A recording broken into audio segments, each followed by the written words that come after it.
Bonjour à tous, je suis Julie Bertin, chargée d'affaires au sein du Bureau européen de Registrar Corp.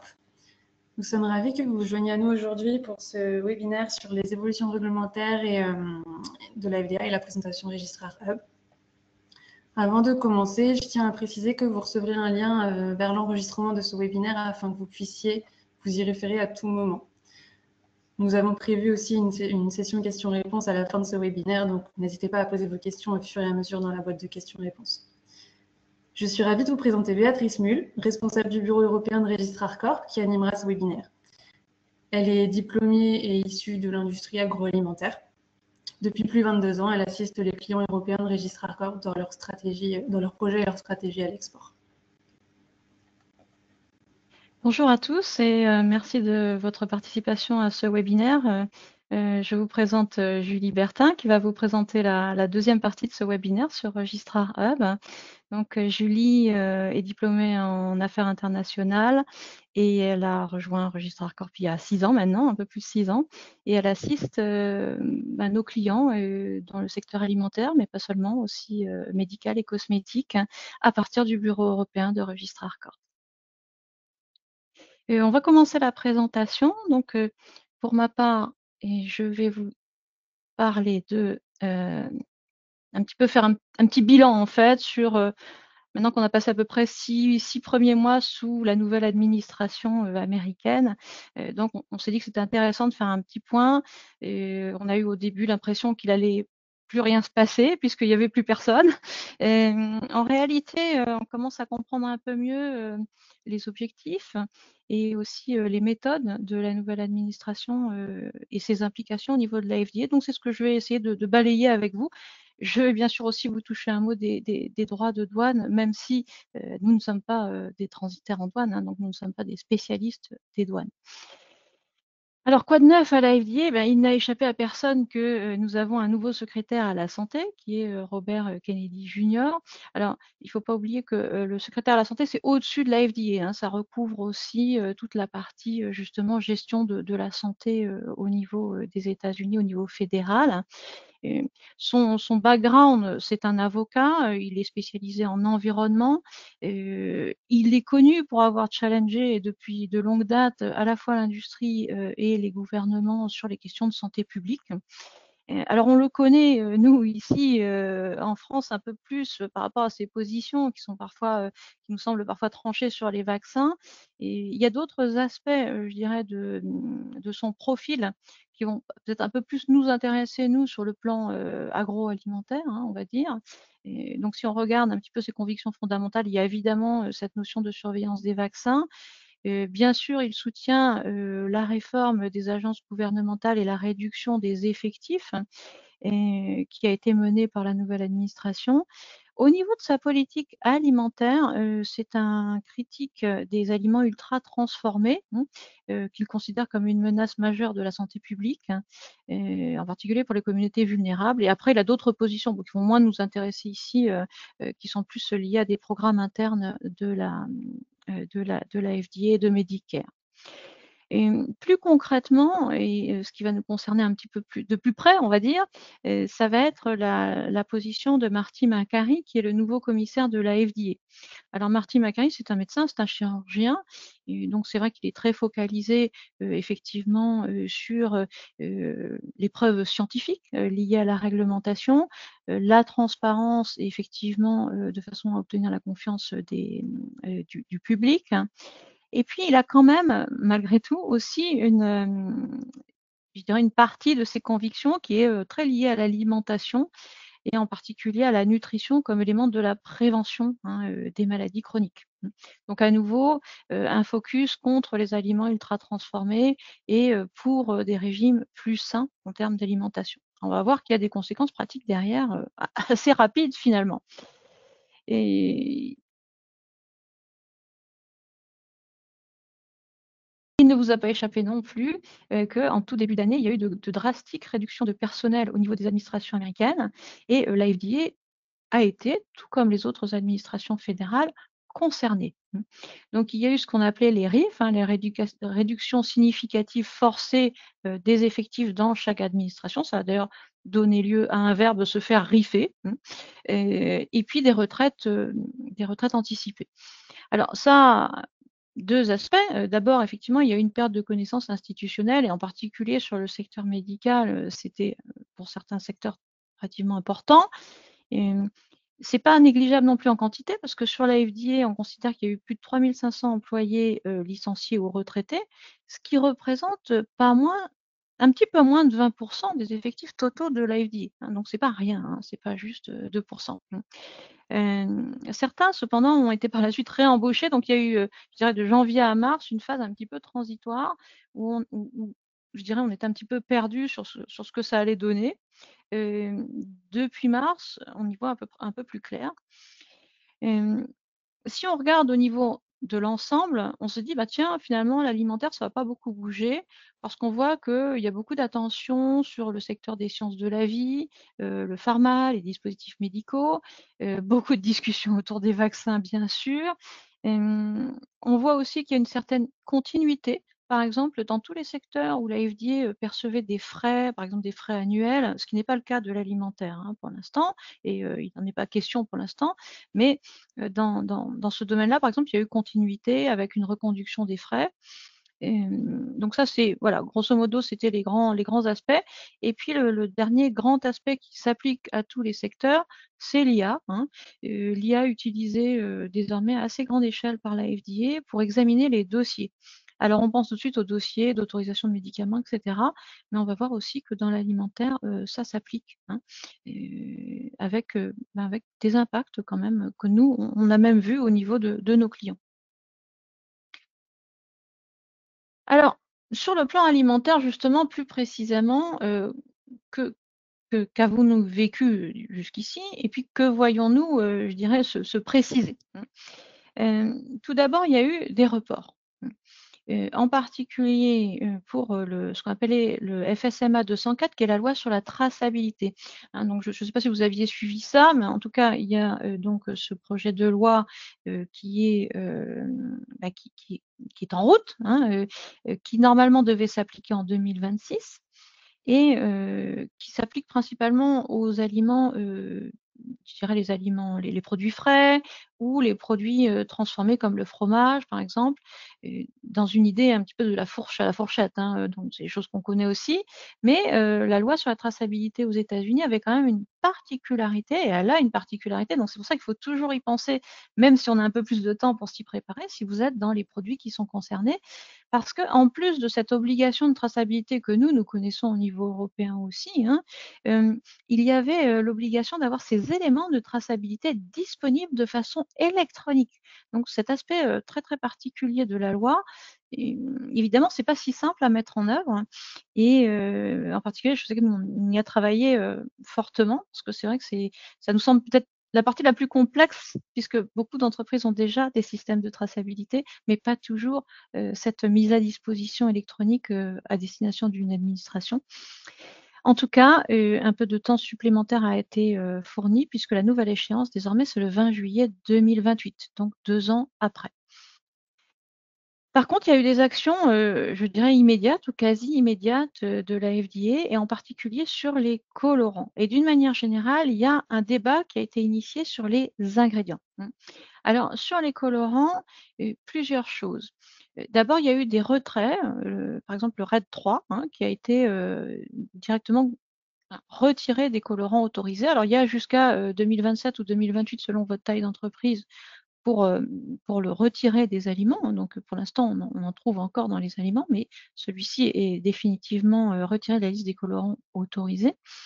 Il y a une procédure en cours pour retirer aussi le Citrus Red numéro 2 et l'Orange B. Alors, vous voyez que tous ces noms de colorants, tous les colorants qui, aux États-Unis, s'appellent FD&C Red, etc., ou DNC Blue, etc., ce sont des colorants synthétiques. Hein, colorants qui ont une réglementation particulière, pour lesquels les fabricants doivent envoyer des échantillons, obtenir des certifications de l'eau, etc., donc des colorants bien spécifiques. Et ce sont ces colorants synthétiques qui sont dans le viseur de la nouvelle administration à la FDA.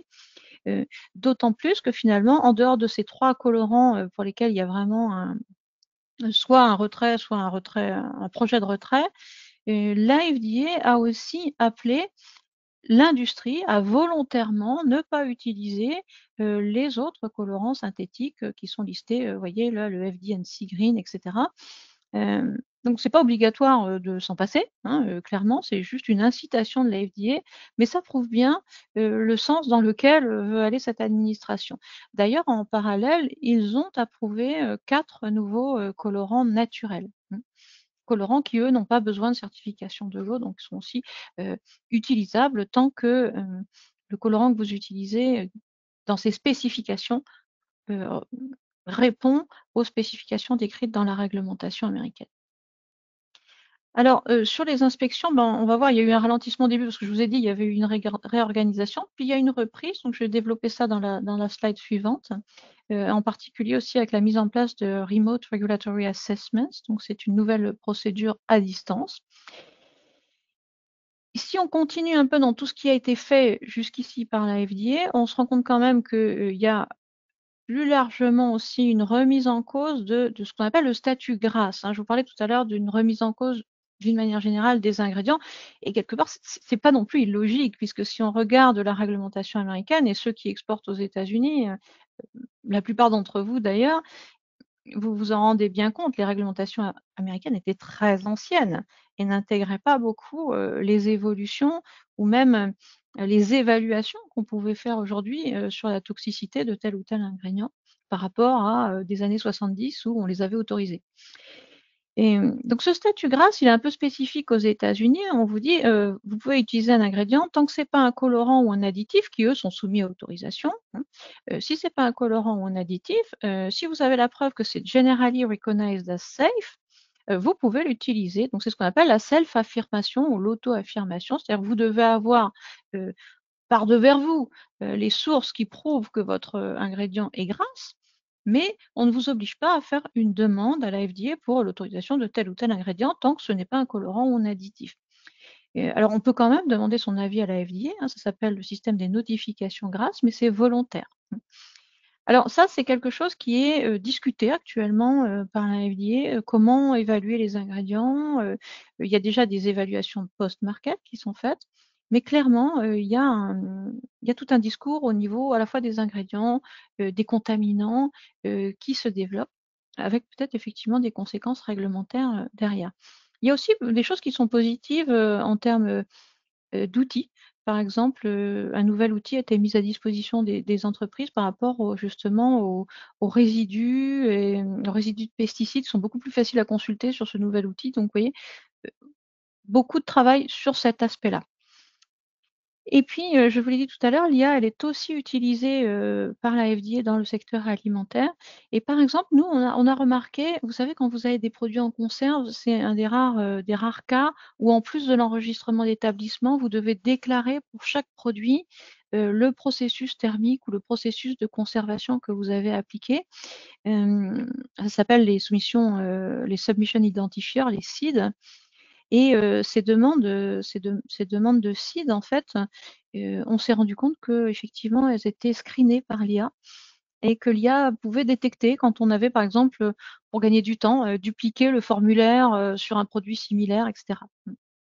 Donc, on se rend compte aussi qu'il y a une certaine réorganisation des tâches, mais aussi parfois, justement, des choses qui sont faites alors qu'elles n'étaient peut-être pas aussi vite faites avant, puisqu'il n'y avait pas forcément les moyens derrière au niveau électronique.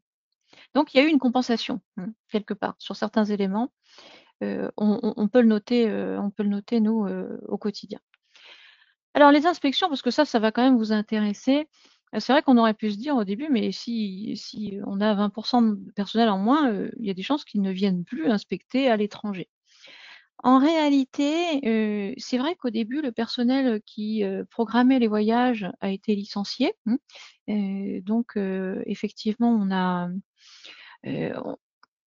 eu un moment là pendant le mois de février, on n'a plus rien vu passer. Et puis, ça a repris. Et nous, on le sait, puisque en tant que votre agent de communication FDA, on reçoit des notifications d'inspection. C'est d'ailleurs pour ça qu'on vous rappelle, pour vérifier que vous avez bien reçu, pour vous expliquer que vous avez que 5 jours pour répondre, etc.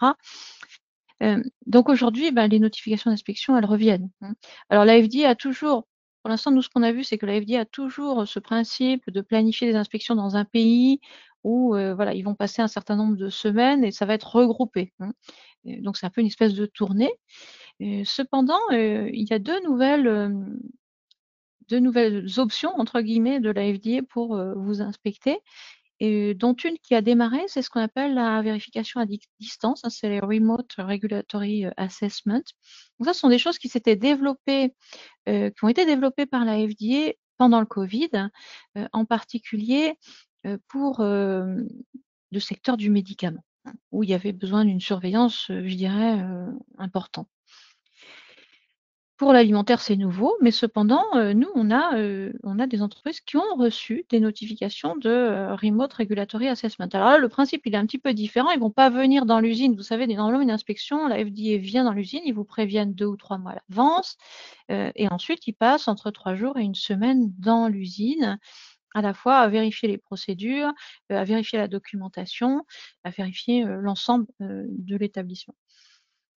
Dans le Remote Regulatory Assessment, vous recevez une notification et là, il va être identifié une semaine où aura lieu ce Remote Regulatory Assessment, mais personne ne viendra chez vous.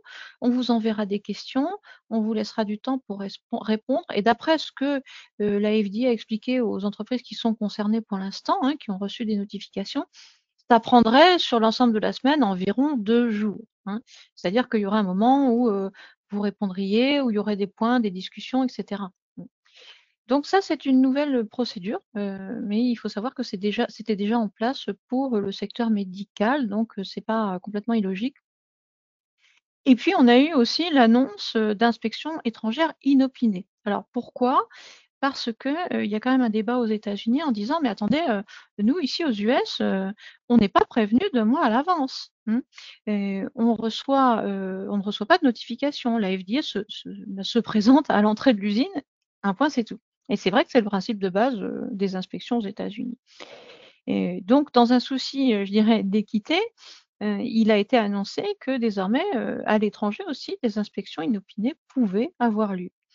Alors, ça pose quand même des défis logistiques, hein. Nous, on n'a pas encore vu ça concrètement, hein, donc, mais en tout cas, il a été annoncé que ce serait fait. Alors logistique, oui, parce qu'évidemment, les inspecteurs viennent des États-Unis. C'est pas toujours le cas partout. Par exemple, en Chine, ils ont des inspecteurs sur place, donc c'est plus facile, hein. Et puis ça pose aussi des défis diplomatiques, puisque par exemple, vous savez, aujourd'hui, quand il y a des inspections et des planifications d'inspection, l'administration française est informée. Donc là aussi, il y a toute une procédure diplomatique à avoir si on a des inspections inopinées. Ce qui est sûr aussi et ce qui a été annoncé, c'est une surveillance accrue aux points d'entrée sous douane américains. Donc ça, c'est clair, avec l'aide de l'IA d'ailleurs, hein. Et donc ça, c'est un des éléments, je dirais, basiques et qui est tout à fait dans la droite ligne de ce qu'on entend tous les jours dans les médias par rapport au contrôle des importations. Et puis une surveillance aussi renforcée sur les petits colis. Alors je vais vous en parler sur l'aspect douane après, mais c'est en lien avec ces modifications sur ce qu'on appelle le de minimis, hein, je vais rentrer un peu plus dans le détail après. Donc ça va avoir un impact sur la vente en ligne parce que, accompagné de l'exemption de douane qui désormais est tombée, sur les petits colis, il y avait aussi une exemption de procédure en quelque sorte. C'est-à-dire que la procédure, par laquelle vous dédouaniez ces petits colis était simplifiée par rapport à une procédure de cargo quoi, si vous voulez. Et donc quelque part, l'attention de la FDA et des différentes agences qui contrôlent en fait les marchandises à la douane, hein, en plus de la douane, était moins importante. C'est-à-dire qu'en pourcentage des expéditions, le taux de contrôle était plus faible.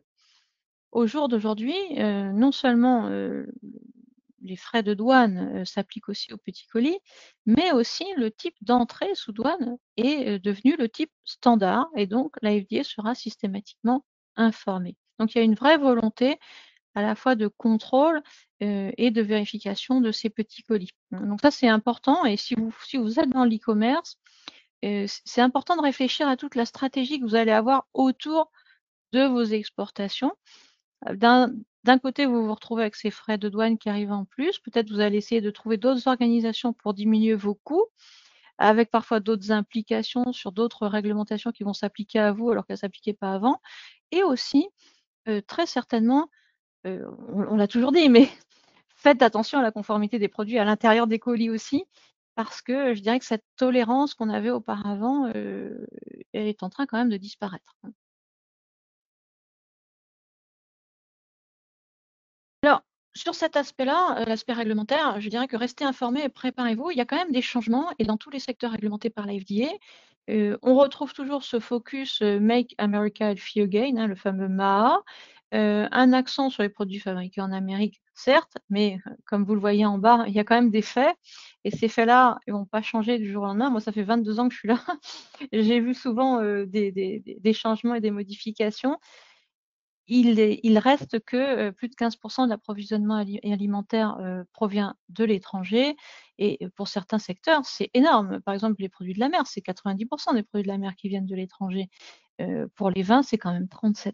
C'est énorme aussi. Et donc, ces choses-là, c'est un courant qui restera toujours, quelles que soient je dirais, les politiques qui sont appliquées.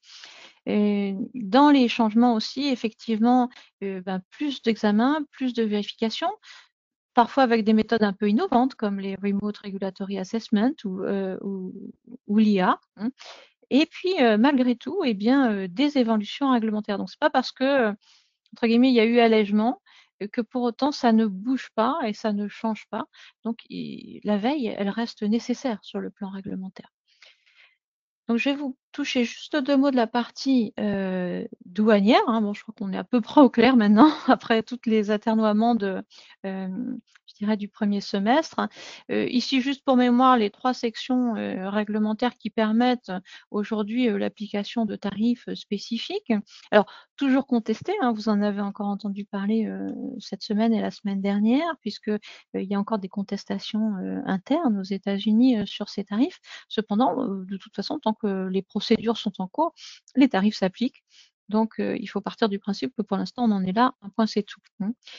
Et au niveau de la section 232, c'est ce qui est plutôt lié à l'aluminium, l'acier, etc. Donc, on peut se dire pour l'alimentaire, on n'est pas concerné.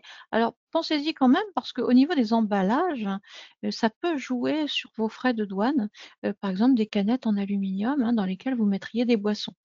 Donc, chose à discuter avec vos transitaires et peut-être aussi à penser dans votre logique de choix d'emballage. Et la section 301, ça ne nous concerne pas trop parce que c'est plus ce qui a permis de légitimer les rétorsions vis-à-vis de la Chine et ce qu'on appelle l'IEEPA. Donc, c'est la section qui a permis l'application de ce qu'on appelle les tarifs réciproques qui se sont soldés par un 15% pour nous, Européens. Et donc effectivement, moi je voulais vous parler du de minimis, puisque en plus de cette application, je dirais, générale, et c'est vrai qu'il faut quand même faire attention à cet aspect-là pour ceux qui font des petits colis. Auparavant, on avait une franchise de droits de douane, donc on ne parle pas de la FD, là on parle des droits de douane, pour tous les colis qui étaient d'une valeur inférieure à 800 $. Donc la FD, les États-Unis ont commencé à s'attaquer aux colis venant de Chine, mais à partir de là est venu aussi tout le changement réglementaire pour l'ensemble des petits colis, pour une raison simple aussi, c'est que le régime des minimis, c'est bien en 2014, c'était 50 millions de dollars de valeur. Désormais, c'est 1,4 milliard de dollars. On le voit très bien tous, donc le développement du commerce en ligne, des colis Amazon et de tout ce qui est envoyé aussi par colis express. Alors à partir du mois dernier, on est passé à des droits de douane de 15%. Et puis, comme je vous le disais tout à l'heure, il y a eu aussi un alignement de la procédure simplifiée sur la procédure générale. Donc désormais, il n'y a plus de procédure, ce qu'on appelait l'informal entry, ça n'existe plus. Et donc, au jour d'aujourd'hui, à chaque fois que vous avez un petit colis avec un code douanier qui relève de la FDA, donc puisqu'il y a déjà ce parallèle qui est fait, si vous voulez, quand vous avez un envoi cargo, dès que vous envoyez quelque chose aux États-Unis, en fait, en fonction du code douanier, au point d'entrée en douane, ça alertait en plus des contrôleurs de la douane les inspecteurs de la FDA qui pouvaient décider de faire un contrôle physique ou pas sur la marchandise et en tout cas qui de toute façon faisaient un contrôle documentaire. Donc ça, cette alerte-là, on ne l'avait pas auparavant dans le régime des minimis parce que c'était une informal entry. Au jour d'aujourd'hui, avec le nouveau système, ça devient une entry comme les autres. Et donc, on peut s'attendre à beaucoup plus de contrôle à ce niveau-là. Aussi, une petite mention sur ce qu'on appelle le transshipment, c'est-à-dire vous expédiez à partir d'un pays qui aurait moins de droits de douane un produit qui a été fabriqué dans un autre, c'est bien le lieu de fabrication qui compte. Et donc, il y a des rétorsions aussi, comme des droits de douane supplémentaires de 40% si jamais ils se rendent compte que vous essayez de contourner ces droits de douane. Donc, en résumé sur les droits de douane, ça va commencer à être ressenti à partir de septembre. Jusqu'ici, les gens ont fait pas mal de stocks. Ils ont vécu un petit peu sur ce qu'ils avaient déjà acheté. Et ça veut dire que les prix ils vont commencer à augmenter surtout maintenant. Donc, pour l'instant, c'est vrai qu'on ne voit pas forcément d'impact parce qu'il y a eu dès décembre une anticipation sur ces droits de douane. Ça peut encore évoluer, mais cependant, pour l'instant, en tout cas, on est bien parti pour au moins ces 15%. Et par contre, moi, j'attire votre attention sur une chose, ce qui est quand même un seul point positif à mon avis là-dessus. Si vous vous souvenez de la première administration Trump, la France a écopé de droits de douane supplémentaires sur les fromages, sur les vins. Et là, c'était d'autant plus dur à supporter que d'autres pays n'avait pas ces droits de douane, hein. Donc si vous faisiez du vin, vous étiez affecté par les droits de douane, mais les vins d'Argentine, eux, n'avaient pas ces problèmes-là. Donc vous aviez une concurrence. Je dirais qu'au jour d'aujourd'hui, le point positif quand même, c'est que certes, il y a eu une augmentation des droits de douane, mais elle est relativement homogène finalement, dans le monde entier, hein, par rapport, à tous les exportateurs vers les États-Unis. Et donc, à retenir aussi, attention, si vous faites du commerce en ligne, eh bien, vous êtes aussi affecté. Et donc, dans aussi votre réflexion, n'oubliez pas qu'en changeant votre logistique, par exemple, vous pouvez avoir d'autres conséquences, comme être obligé d'avoir un importateur FSVP, vous voyez, d'autres réglementations qui vont s'appliquer. Sur ce, je vais passer la parole à Julie, qui va, elle, vous expliquer comment, à travers le nouveau portail qu'on a mis en place, eh bien, on essaye au maximum de vous apporter des informations, vos informations, mais aussi les informations de ce qui est possible d'obtenir comme aide à travers les services de Registrar Corp. Et Julie, je te laisse démarrer. Merci Béatrice. Donc à la fin de cette démonstration, vous serez capable de naviguer dans notre nouvelle interface Registrar Hub. Vous pourrez aussi gérer vos informations d'établissement agroalimentaire. Vous pourrez accéder à vos formations à la conformité réglementaire depuis Registrar Hub, mais aussi les piloter. Vous serez aussi capable de déposer vos déclarations de prior notice et de continuer votre parcours de conformité avec nos différents logiciels et services complémentaires. Donc pour information, notre portail en ligne a récemment été mis à jour et renommé Registrar Hub, donc anciennement MyFDA. Pour y accéder, vous devez simplement utiliser vos identifiants MyFDA existants.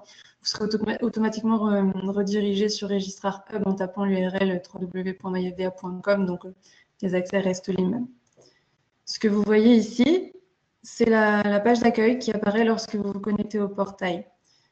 Vous retrouverez donc le menu de navigation habituel à gauche avec ses différents outils et dans le coin en haut à droite, quelques outils rapides comme les paramètres de votre compte ou bien le panier si vous achetez des services complémentaires. Sur le bandeau bleu à gauche, tous les services que vous utilisez actuellement auprès de Registrar Corp sont indiqués par une étoile rouge, ce qui vous permet de les identifier rapidement. Au centre de la page, vous verrez que votre enregistrement d'établissement apparaît au premier plan. Ça vous permet d'en vérifier aussi le statut dès que vous vous connectez. D'ailleurs, à noter, dans le cas où vous gérez plusieurs enregistrements d'établissement d'un même groupe, on peut les relier sur un même compte principal pour éviter que vous ayez à vous connecter sur plusieurs comptes différents. Ça peut être utile lors des mises à jour ou aussi lors de la période de renouvellement. Donc, n'hésitez pas à nous contacter si vous avez besoin d'aide à ce sujet. Ensuite, pour consulter les données d'enregistrement et les modifier, vous avez juste à cliquer sur Manage ou bien sur Renouveler et vous arrivez sur cette page. Oui, tu peux passer à la suivante, Béatrice. Merci. Vous arrivez sur cette page qui reprend les données de votre enregistrement d'établissement. C'est ici que vous pouvez les mettre à jour, les informations, tout au long de l'année et selon vos besoins. On retrouve de toute façon l'environnement auquel vous êtes habitué à MyFDA, donc sur MyFDA, donc le formulaire ne change pas. N'oubliez pas qu'en ce moment, on est en période de renouvellement de nos services d'agents. Le système vous demandera automatiquement de renouveler ce service lors de votre connexion. C'est pour ça d'ailleurs qu'on voyait le bouton renouveler sur la page d'accueil et pas gérer l'établissement. Donc une fois que vous aurez complété le renouvellement, vous pourrez télécharger le certificat d'enregistrement directement sur Registrar Hub. Et une fois que vous avez fait votre vérification ou que vous avez terminé votre mise à jour, vous avez juste à cliquer sur le petit bouton accueil en haut à droite et vous pourrez retourner comme ça au tableau de bord. Donc par rapport à MyFDA, ce qui est bien, c'est qu'il est plus facile d'utiliser les services complémentaires de Registrar Corp ou tout simplement de les découvrir et de les acheter comme les formations en ligne ou notre logiciel à la calque. Par exemple, si vous avez acheté des formations en ligne avec Registrar Corp, vous pouvez cliquer sur Compliance Training à gauche et vous pourrez gérer toutes vos formations, donc celles de votre équipe ou vos propres formations. C'est ici que vous allez pouvoir les attribuer aux membres de votre équipe, par exemple, si vous en achetez pour vous et pour vos membres, pour les membres de votre entreprise, vous pouvez toutes les assigner depuis cette plateforme-là. Vous pouvez également consulter notre catalogue directement sur Registrar Hub si vous ou un membre de votre équipe avez besoin de formations supplémentaires sur la conformité. Donc tout se passe au même endroit.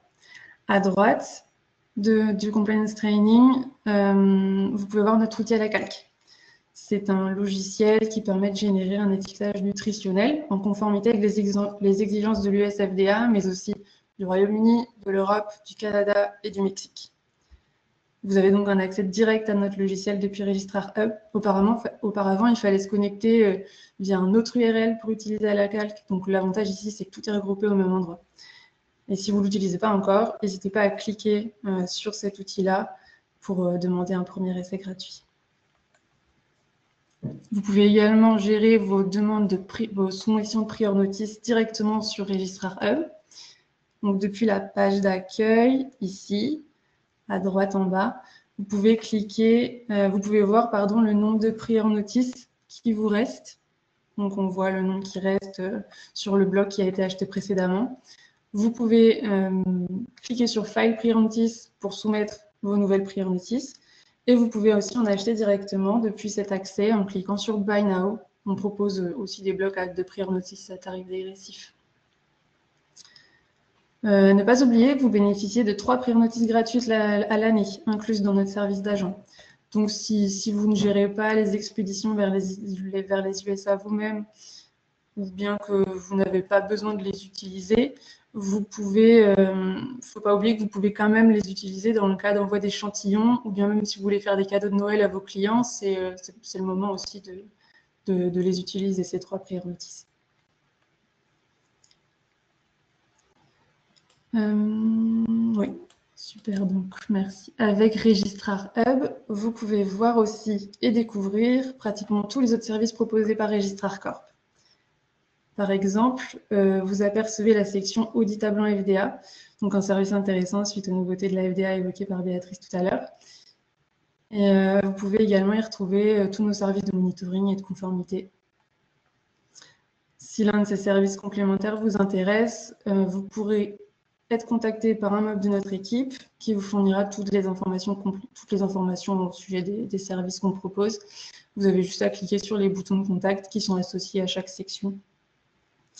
On ne peut pas tout regarder en détail ici, mais je tiens quand même à vous présenter notre nouvel outil Buyer Finder qui se marie bien avec le contexte actuel. C'est un outil qui vous permet de trouver de nouveaux importateurs aux USA. Donc on va vous fournir une liste détaillée d'importateurs actifs sur les États-Unis pour vos différentes catégories de produits ainsi que leurs contacts. Donc on vous précise aussi le nombre d'expéditions liées à cet importateur pour chaque catégorie de produits. Donc ça peut être très intéressant si vous cherchez de nouveaux importateurs aux USA. Enfin, n'oubliez pas que ici en France, on a toute une équipe qui est là pour vous assister et répondre à toutes vos interrogations.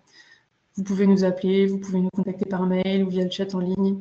Et on pourra discuter ensemble de vos différents projets vers les USA, de vos questions. On sera ravis de vous conseiller. Donc, n'hésitez pas. Merci Julie. Donc nous sommes disponibles maintenant pour vos questions. Alors je vois déjà une question dans le chat, donc je vais répondre. Pourriez-vous nous indiquer la date limite pour renouveler son enregistrement pour 2026? Donc, tout à fait, tous les ans, nous revenons vers vous pour renouveler notre service d'agent. Et pour cela, nous vous demandons aussi de faire une vérification de vos données d'enregistrement. Alors, pourquoi? Parce que les données d'enregistrement, vous êtes obligé de dans les 60 jours suivant tout changement. Donc, c'est pour ça que on vous dit, vous pouvez sur Registrar Hub aujourd'hui pour renouveler nos services pour l'année prochaine, mais de toute façon, en cours d'année, s'il y a des changements dans votre enregistrement.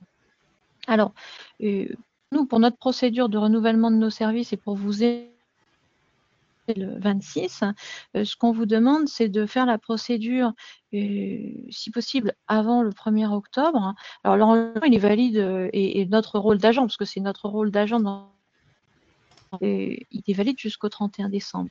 On vous demande de faire la procédure au 31 octobre, plus tard, parce que comme ça nous permet pour nous de faire le certificat plus tôt.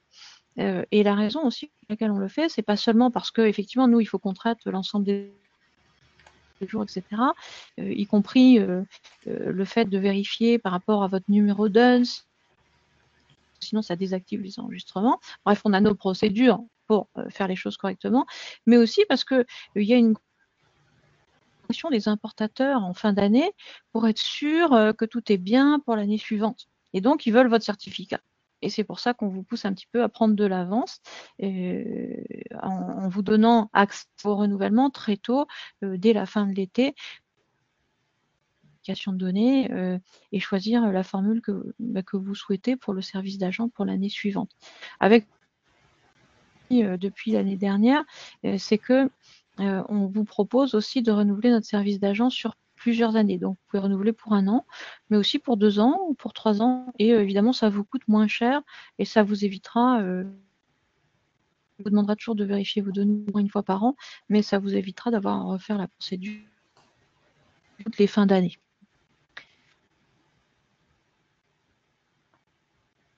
Et pour une autre question, donc comme Julie vous l'a dit, vous allez recevoir de toute façon de la présentation.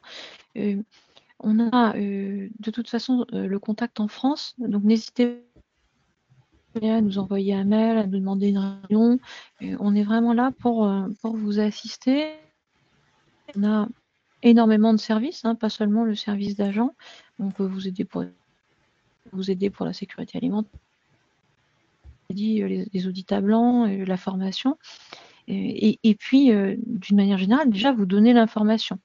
J'en profite aussi pour vous dire que on a une page bureau européen de Registrar Corp.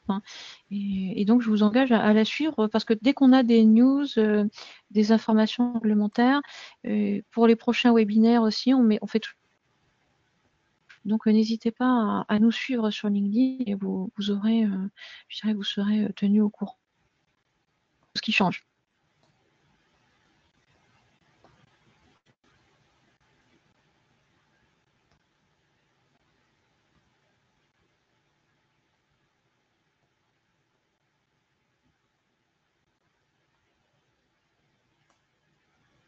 Alors, pour l'instant, on n'a pas d'autres questions sur le chat. N'hésitez pas, si vous avez... On a encore un petit peu de temps.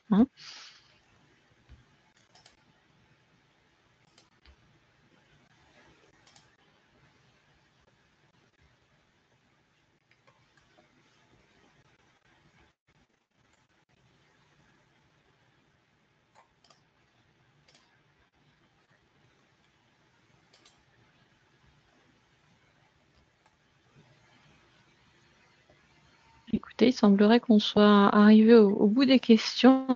Et en tout cas, je vous remercie pour votre attention. Et, encore une fois, n'hésitez pas à recontacter en cas de besoin. Et de toute façon, par enregistrement par email.